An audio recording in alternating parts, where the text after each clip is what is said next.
Teach a seducer a lesson. It was Sunday at 5 a.m. on the East Coast when my cell phone rang. I live in Williamsburg, Virginia, where I'm a senior partner in an international law firm. My wife Zoe, who I've been married to for 18 years, was in Vegas for the weekend.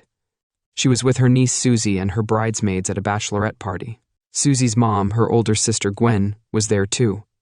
The display said, "Las Vegas, I'm Mike Taylor," and that certainly didn't bode well. I answered, "Allo," and it was night outside. "Hey baby, I know it's early. I'm sorry I woke you up."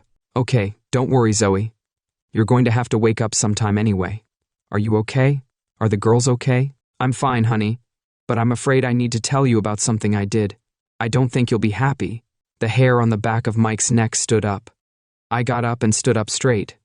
The best way to break bad news is to get right to the point. "Go ahead. I'm listening." Last night, Susie and her friends decided to have a party at the Hustler, a men's strip club, to have a good time before the wedding. God, those guys are great anyway. We sat there for about 2 hours drinking while the young people stuck 5s and 10s in the strippers' thongs.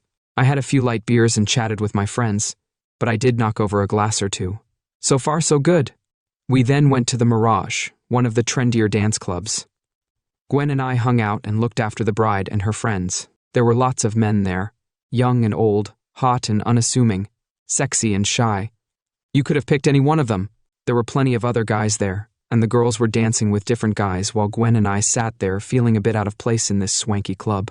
That didn't last long, though. One young college student kept coming up to me trying to buy me drinks and ask me to dance. He was hitting on Gwen, too. He was probably about 6 feet tall and just looked the part. He had a smile on his face and he kept flirting with me, telling me how hot I was and that I should dance with a real man. Have you danced with a real man? Well, yes and no. He was only 21, so he wasn't old or experienced enough to be a real man. But he looked like a man and someone had certainly taught him the ropes. That was not the way to treat a single girl who was missing her beloved husband. As I said, Gwen was consumed with fighting with her alpha male, so I was left to my own devices. Eventually, after he was persistent and didn't want to leave, I agreed to one dance. "You certainly limited yourself to one dance, my faithful wife." Mike sat on the edge of the bed listening and nervously running his right hand back and forth. Over his head, he could already feel his anger rising. He knew where this was going. Baby, it was just one dance, but that dance was slow. He kept pressing into me, leaving no room for imagination. When I say that, I don't just mean his body. This young guy was handsome and muscular. All in all, he was just amazing. I was breathing hard, and I'm sure I was flushed a little. If I were in her position, I would have blushed too. I thanked him for the dance and gave him a light peck on the cheek before walking back to my table. He followed me and kept insisting that we leave and find a quieter place to get more intimate. I was polite and thanked him, but I declined. Mike, I wasn't flirting with him or trying to seduce him, but it was clear that he wanted to seduce me and was determined to get his way. The last comment was met with silence, so Zoe continued. I apologized and went to the ladies' room to cool down and clean up. When I came out, Ted was waiting for me in the dimly lit hallway. He pulled me to him, wrapping his big, strong arms around me. His hot breath washed over me. Then he tried to slip his tongue into my mouth. My mouth was on my ass at the same time. He sensed that I was helpless and vulnerable to whatever he wanted to do to me. It was clear that he intended to make love to your helpless, sweet wife. But you didn't stay in the dimly lit hallway, did you? No, baby. I didn't let that happen.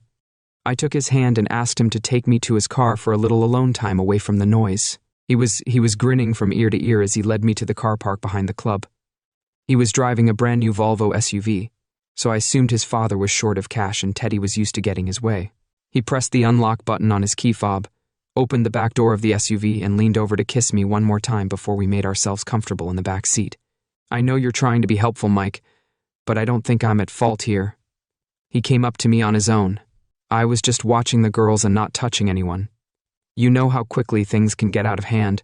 Okay, so hurry up and finish your story so I can think about how to handle this total fiasco. I pulled him to me so his ear was right next to my lips, and I whispered gently. I put my hands on his broad shoulders and whispered, "Listen, I'm sure this works most of the time, but not today." Then I slammed my knee as hard as I could between his legs and onto his impressive erection. He bent in half, and I grabbed his hair and pulled his face up. He looked up at me in horror as I hissed, "You're lucky my husband isn't here and you only have to deal with me." You're a stupid idiot who needs to be taught a lesson. Well, the lesson has already begun. No, please, tell me you didn't do it. Yes, I'm telling you again, I'm sorry, but I did use my trusty brass knuckles.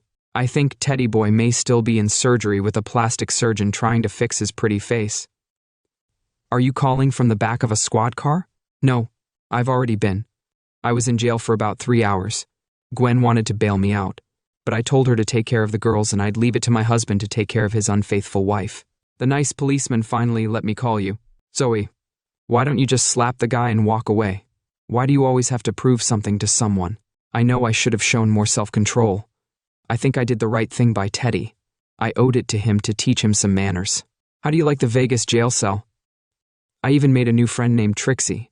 She told me her name used to be Walter, but she's pretty cute. We had a nice girl talk. I'll call Big Ed and have him work on getting you released and the charges dropped. It'll be hard to make a case for self-defense.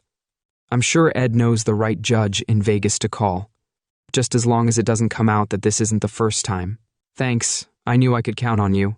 Of course you can, Zoe. One last thing, when you get home I'm going to throw you over my lap. Then it's over to the bedroom for some practice. I'll be your teacher and show you what you need to learn. I'm sorry, but I have to run. Trixie wants me to show her how to use a brass knuckle before you put me off using it again. Subscribe to my channel if you're interested. Thanks.